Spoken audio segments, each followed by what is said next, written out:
আসসালামু আলাইকুম। আপনারা সবাই কেমন আছেন? আশা করছি আল্লাহর অশেষ রহমতে সবাই সুস্থ এবং ভালো আছেন। আলহামদুলিল্লাহ, আমিও ভালো আছি। নতুন দিনে নতুন আরও একটি ব্লগ ভিডিও দেখার জন্য আপনাদের সবাইকে আমন্ত্রণ জানাচ্ছি। আশা করছি আমার এই ভিডিওটিও আপনাদের কাছে ভালো লাগবে। এই তো আমি আমার রান্নার সব গোছগাছ করে নিয়েছি। এই তো চুলায় একটা কড়াই বসিয়ে দিলাম। কড়াইটা গরম হইতে হইতে আমি এইদিকে মাছগুলো মরিচ মশলা দিয়ে ভালোভাবে মাখিয়ে নেব। ভালোভাবে মাখানো হয়ে গেলে কড়াইও গরম হয়ে গেছে, কড়াই তেল দিয়ে দিব আর মাছগুলোও দিয়ে দিব।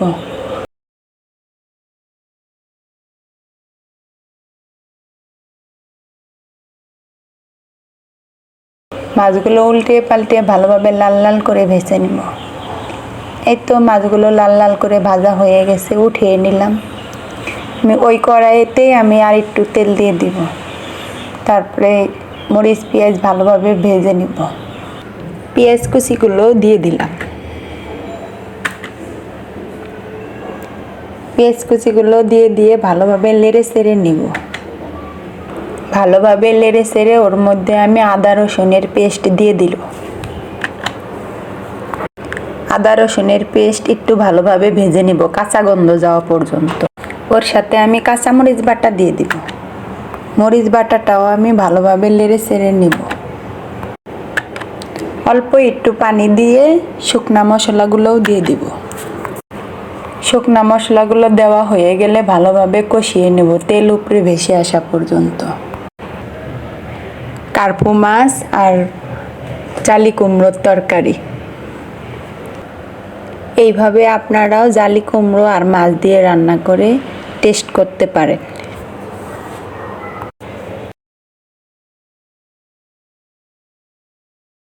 শুকনা মশলাগুলো দেওয়া হয়ে গেছে, অল্প একটু পানি দিয়ে ভালোভাবে মশলাগুলো কষিয়ে নিব।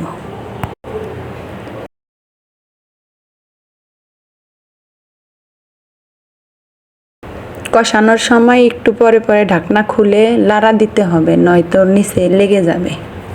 এই তো কষানো হয়ে গেছে, তেল উপরে ভেসে উঠেছে। এখন আমি জালিগুলো দিয়ে দিব। জালিগুলো দিয়ে ভালোভাবে মশলার সাথে উল্টিয়ে পাল্টিয়ে ভালোভাবে মিশিয়ে নিব। মিশিয়ে নেওয়া হয়ে গেলে ঢাকনা দিয়ে ঢেকে ভালোভাবে কষিয়ে নেব।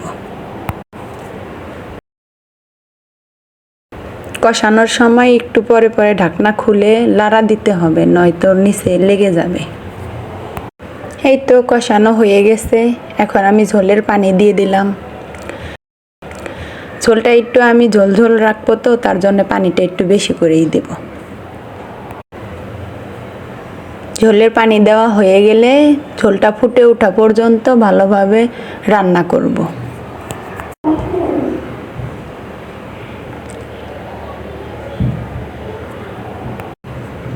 এর মাঝে দুই একবার ঢাকনা খুলে নেড়ে দিব।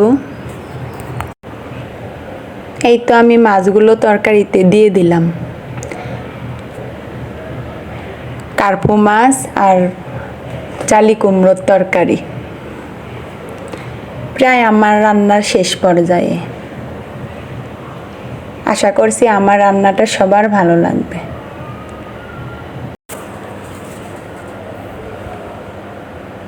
এইভাবে আপনারাও জালি কুমড়ো আর মাছ দিয়ে রান্না করে টেস্ট করতে পারেন। এখন আমি ভাজা জিরের গুঁড়োটা উপরে দিয়ে দিব। দিয়ে ভালোভাবে মিশিয়ে নেব তরকারির সাথে। ভাজা জিরের গুঁড়োটা দিলে তরকারির ফ্লেভারটা সুন্দর আসে।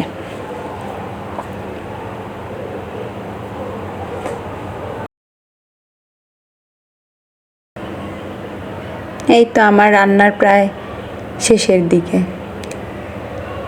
ফাইনালি আমার রান্নাটা কীরকম হয় শেষ পর্যন্ত দেখবেন। রান্নার শেষ লুকটা দেখেন। আমার রান্নাটা যদি ভালো লাগে ভিডিওটা দেখে সাবস্ক্রাইব করে লাইক দিয়ে আমার পাশে থাকবেন। অবশ্যই কমেন্টস করতে ভুলবেন না। এই তো আমার রান্নার ফাইনাল লুক। আজকের ভিডিওটা আমার এই পর্যন্তই। আসসালামু আলাইকুম, আল্লাহ হাফেজ।